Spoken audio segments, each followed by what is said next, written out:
And welcome back to the Michael Dennis Show. My name is Michael Dennis. I am everyone's favorite Cincinnati sports skeptic, UCF grad, and Sopranos superfan. Back again for episode 3 this week. This is unprecedented territory for me. I've started something and I'm actually following through on it. For those of you who missed the first 2 episodes, which would have been everybody on planet Earth, considering my YouTube analytics, I'm in the middle of a midlife crisis right now. So rather than going and getting a mistress or a Corvette, I'm starting a YouTube channel. So, we'll see how that turns out. This might end up costing me more in the long run than the Mistress or the Corvette would. But let's just give it a shot and see where this goes.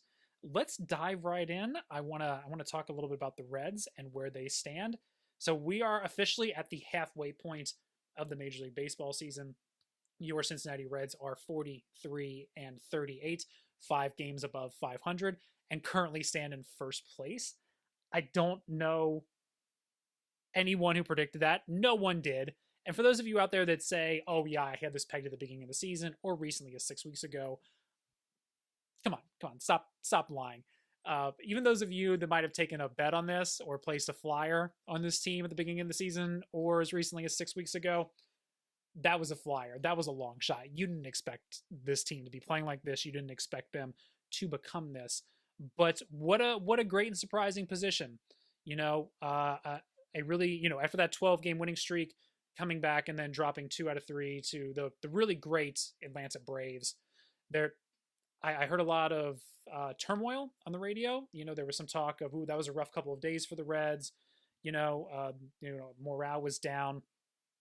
And I'm not in the clubhouse. All I know is what I see on the internet, what I watch, and what I can hear on 700 and 1530 on a regular basis when I'm driving around to pick my kids up. And there seemed to be a lot of nerves, after dropping 2 out of 3 and then 3 in a row in Baltimore on Monday night. But I think you have to be patient with this team. This team clearly has talent. This team clearly has a lot going for it. It's a fun ride. They're entertaining. They're interesting. That's something they haven't been in a long, long time. They're easy to put your arms around. I think the last 2 games, winning the last 2 in Baltimore and coming away with a series victory, that was really big for them. The hitting continues, the offense continues. Last night, the final score being 11-7, even though it took 10 innings to complete. It would have been easy for a lesser team to really get down on themselves yesterday, Wednesday's game, and also on Tuesday night, a low-scoring affair with Ashcroft on the mound. They were down early in both of those games. The comeback kids come back and do it again. Now that you have Green gone for a month, you have Lodolo gone for a month, and then starting off last night by our starting pitcher getting shelled pretty hard in the first couple innings. I'm gonna go pull up the stats here, but I believe that game was like 5-2, 4 to something very early on. The Reds were down, but that team never gave up, and the bats never gave up. And I'll still never understand where this offense came from, considering for all of last year, and especially even the first 2 months of this year, they didn't have any at all. So let me see here. Okay, yeah, so the Reds go up early in the first yesterday, start falling behind. It's 4-3 in the bottom of the first. Weaver ends up going, 4 innings. He goes into the 5th. But he got rocked pretty early and then pulled it together. And then Baltimore doesn't score again until the 8th. So, where they came back to tie it up, make it 7-7. But another fun game last night, another very interesting game to watch. It seems like every time I turn on a game and watch it, I actually have the commentary on. The Chris Welsh, or one of the announcers, talks about what a fun baseball team this is. And they're not overselling it. This isn't the WCW commentary team selling the Greed pay-per-view as being the best thing ever and the most interesting thing ever. They're not overselling. This team is really good. They are really fun to watch. They're coming back now for a weekend series against the Padres. I believe they throw against Yu Darvish on Friday night or Friday afternoon, thanks to Taylor. Now it's an afternoon game. I'm going to have a video tomorrow that talks about Taylor and Indiana Jones 5. So this is going to be the last time I touch on the Reds for a few days. But I'm not going to miss an opportunity to bet against Yu Darvish. He has made me a lot of money over the last 10 years. Has any big name pitcher failed more on the big stage or more regularly than Yu Darvish? I remember living in Chicago And as a person who hates the Chicago Cubs and all of their fans, was delighted beyond words when the Cubs signed Yu Darvish. Everybody acted like this is going to be some great windfall for them, or even a win. Period. And being somebody who watched a handful of Yu games, knew better, and that's been really great to watch. So I'm looking forward to betting against him this weekend. Looking forward to continuing to bet on the Cincinnati Reds offense, which continues to produce.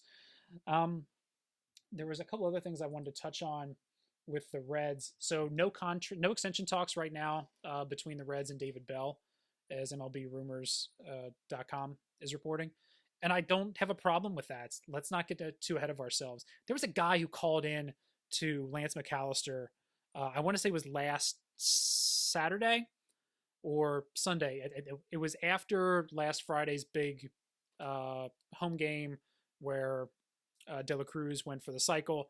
And this guy called in. He was talking about how great Joey looks, and we're going to go out there and win one for Joey. And then we need to sign and extend Joey now. And I was like, whoa. Hold on a second. Let's get through the year first. Let's get through this, and then see what Joey is and see what we are. And I was glad that Lance kind of put a stop to that pretty quickly. But talking about David Bell and his trade and his extension talks, David Bell has been put in a position the last couple of years where he wasn't expected to win, and even last year, it's not like this team was filled with high level prospects that they were trying to nurture, that they were trying to get somewhere. So it's been hard to judge what he can do or his abilities as a manager. There's also the conversation of how much of the day-to-day or how much of the lineup and the management is a manager doing these days. How much of it is run by analytics from the GM, from your analytics board somewhere in the back.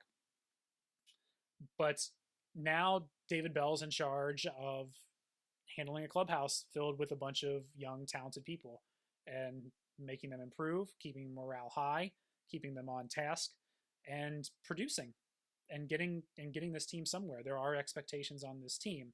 I don't know why you would expect there to be any sort of extension talks right now, or why we would need to have them.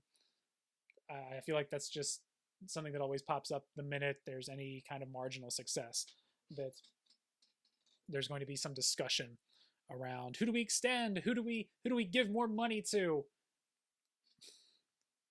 Let's just chill out, okay?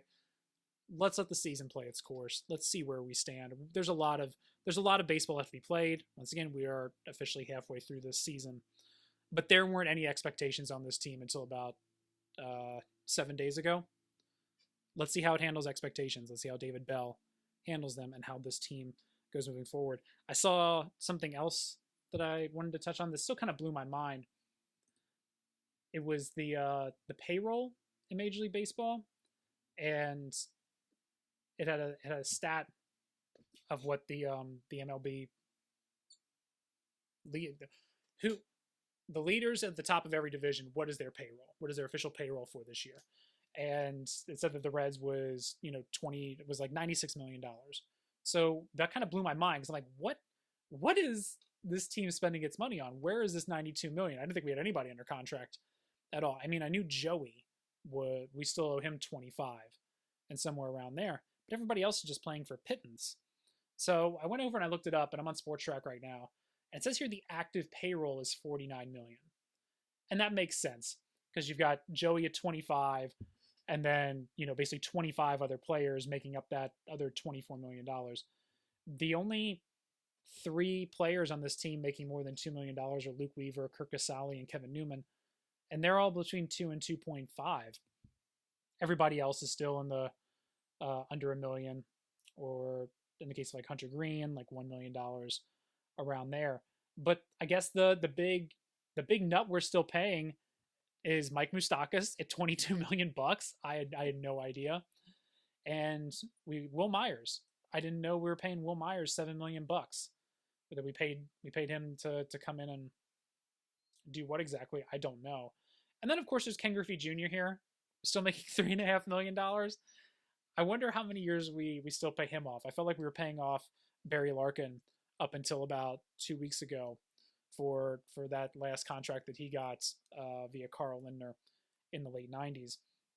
but that's interesting to look at. That yeah, we do have a $96 million payroll, but there's only 50 million of it going on to the field, and there's 40 million of it going to players that aren't on this team anymore. I know going into next year, we're only on the hook for something like $12 million, so they have plenty to play with. Don't give me this BS about, oh, we don't have the money to keep Jonathan India. Oh no, what are we gonna do with Jonathan India? You got money. You're not paying anybody. You're not even paying Hunter Green. Even if he's great, you're not paying him anything for the next 5 years. That's done and taken care of. So I don't want to hear this team play the poverty card ever again. And there's nothing more cuckish and pathetic than people who call in to local radio shows and create content or post on Twitter about how, no, this team can't afford it. Yes, they can. The last little thing I wanted to touch on today was the Bengals. And usually this is a time of year where there's nothing to talk about regarding the team. And that's really true. The thing I want to talk about isn't an active Cincinnati Bengal. It's Pacman Jones, one of my favorite of all time Cincinnati Bengals, talking about one of my reluctant favorite Cincinnati Bengals, Andy Dalton. I owe a lot of my allegiance to Andy Dalton just because we are fellow Gingers. We are fellow travelers down the Ginger path. And he made some comments the other day on a podcast or something, I believe. Here we go. Let me take a swig here. I got my Pellegrino before broadcasting.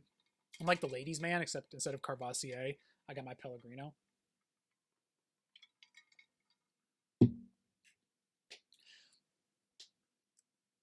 He says here, Pacman Jones says here, he recently appeared on, this is the title of the podcast, the #1 Bengals podcast. I should just rename this the #1 YouTube show. Can I break the algorithm by just calling this the #1 YouTube show and just tell everyone I am on the #1 YouTube show? That's not actually a bad idea. But Pacman Jones talked about AJ Green's decline being not so much as physical, but related to his mind, implying that he had become demoralized.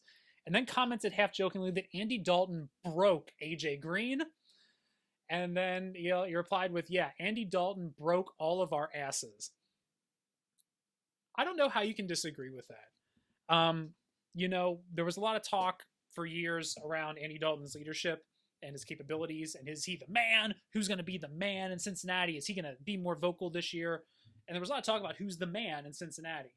And it wasn't until Burrow came along that you're like, oh, that's the man. That's what the man looks like. You'll notice you haven't had any conversations at all about who the man is and what the man looks like. Now that Joey's here, because that is it. 1, 2, 3, game breakers on 3. 1, 2, 3, game breakers. That infamous clip, whatever it is, Andy didn't have and doesn't have. He's a really nice guy. He was a serviceable quarterback. And this team definitely would have gone farther if it had someone a little bit more dynamic. Not just as a playmaker, but as a personality, probably behind center. But to say, Andy Dalton broke all of our asses, that makes sense to me. That makes perfect sense. I don't chastise him. I think, there's something to be said there. Should I tell this story? So when I gave up on the Cincinnati Bengals, it was during the 2015 season, that playoff game. I was at a bar in Chicago, a Bengals bar, watching it with everyone, and that place just absolutely erupted when they picked off Roethlisberger, and everyone thought that was the game, and everyone was jumping up and down, cheering. Everyone was cheering. Everyone in that entire bar was going absolutely insane, except for one person, me. And I just stood there, and I'm like, it's not over. It's not over yet. It's not over yet. And then it wasn't. And then even though I was right and my worst fears were proven true, I remember being so incredibly mad that night and disillusioned that I broke up with the Bengals for years. And it wasn't until Joey came back and gave me a reason to keep watching. But Andy wasn't the quarterback of that team that night. But what happened to that team was very much in line with what happened to Andy Dalton-led teams. And that's just who the man was, and that's who this franchise was. And we all know Mike Brown likes being comfortable. Andy Dalton made him comfortable, and they were never going to move off of him. So, you want to talk about a lost decade of the Bengals and talk about the 90s, how bad they were. In some ways, the 2010s were a lost decade. That was a team, that was a stacked team. Dunlop, Geno Atkins, AJ Green, Mohamed Sanu, Whitworth. They had a great line. They just couldn't get over the hump. I think it was the two men at the top. It was Andy and it was Marvin. That just deep down nobody had any confidence in. And nobody had any confidence in themselves because of that. Because that stuff just slides right downhill. I'm going to wrap that up for today. So I'm glad I got some reps in. I'm trying to get some reps in as much as I possibly can right now. Once again, my name is Michael Dennis. This is the Michael Dennis Show because it couldn't possibly be titled anything else.